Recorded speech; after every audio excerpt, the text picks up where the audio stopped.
श्री शिव पुराण प्रथम संहिता अध्याय 5 भाग 1। चंचला के प्रयत्न से पार्वती जी की आज्ञा पाकर तुम्बुर का विंध्य पर्वत पर शिव पुराण की कथा सुनाकर बिंदुक का पिशोच योनि से उद्धार करना तथा उन दोनों दंपत्ति का शिव धाम में सुखी होना।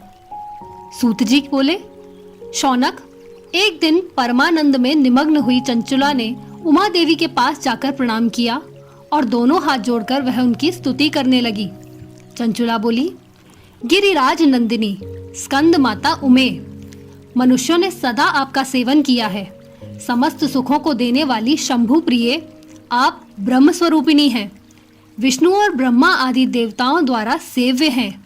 आप ही सगुणा और निर्गुणा हैं तथा आप ही सूक्ष्म सच्चिदानंद स्वरूपिणी आध्या प्रकृति हैं। आप ही संसार की सृष्टि, पालन और संहार करने वाली हैं। तीनों गुणों का आश्रय भी आप ही हैं। ब्रह्मा, विष्णु और महेश्वर, इन तीनों देवताओं का आवास स्थान तथा उनकी उत्तम प्रतिष्ठा करने वाली पराशक्ति आप ही हैं। सूत जी कहते हैं, शौनक, जिसे सद्गति प्राप्त हो चुकी है वह चंचला इस प्रकार महेश्वर पत्नी उमा की स्तुति करके सिर झुकाए चुप हो गई। उसके नेत्रों में प्रेम के आंसू उमड़ आए थे। तब करुणा से भरी हुई शंकर प्रिया भक्त वत्सला पार्वती देवी ने चंचला को संबोधित करके बड़े प्रेम से इस प्रकार कहा।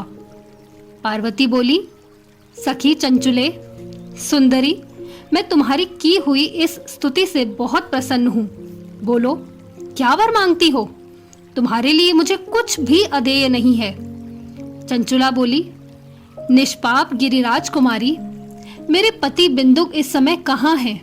उनकी कैसी गति हुई है यह मैं नहीं जानती। कल्याणमयी दीन वत्सले, मैं अपने उन पतिदेव से जिस प्रकार संयुक्त हो सकूं वैसा ही उपाय कीजिए। महेश्वरी, महादेवी, मेरे पति एक शूद्र जातीय वैश्या के प्रति आसक्त थे और पाप में ही डूबे रहते थे। उनकी मृत्यु मुझसे पहले ही हो गई थी। न जाने वे किस गति को प्राप्त हुए। गिरिजा बोली, बेटी, तुम्हारा बिंदुक नाम वाला पति बड़ा पापी था। उसका अंतःकरण बड़ा ही दूषित था। वैश्या का उपभोग करने वाला वह महामूढ़ मरने के बाद नरक में पड़ा। अगणित वर्षों तक नरक में नाना प्रकार के दुख भोगकर वह पापात्मा अपने शेष पाप को भोगने के लिए विंध्य पर्वत पर पिशाच हुआ है। इस समय वह पिशाच अवस्था में ही है और नाना प्रकार के कलेश उठा रहा है। वह दुष्ट वहीं वायु पीकर रहता है और सदा सब प्रकार के कष्ट सहता है। सूत जी कहते हैं, शौनक, गौरी देवी की यह बात सुनकर उत्तम व्रत का पालन करने वाली चंचला उस समय पति के महान दुख से दुखी हो गई। फिर मन को स्थिर करके उस ब्राह्मण पत्नी ने व्यथित हृदय से महेश्वरी को प्रणाम करके पुनः पूछा। चंचला बोली, महेश्वरी, महादेवी, मुझ पर कृपा कीजिए और दूषित कर्म करने वाले उस मेरे दुष्ट पति का अब उद्धार कर दीजिए।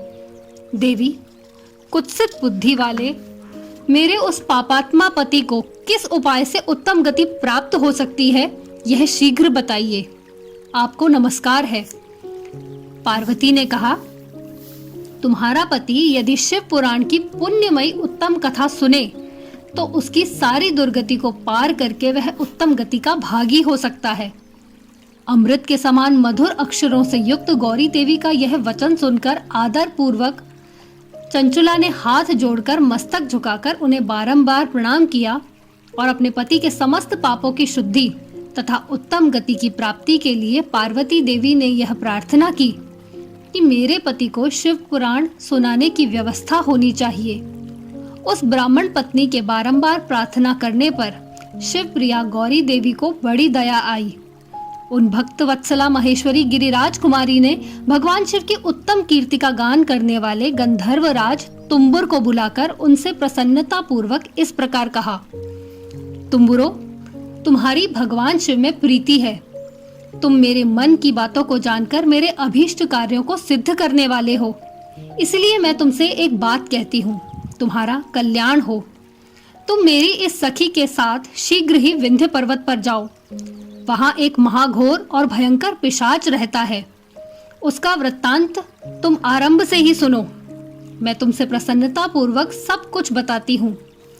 पूर्व जन्म में वह पिशाच बिंदुक नामक ब्राह्मण था, मेरी सखी चंचुला का पति था, परंतु वह दुष्ट वैश्यागामी हो गया।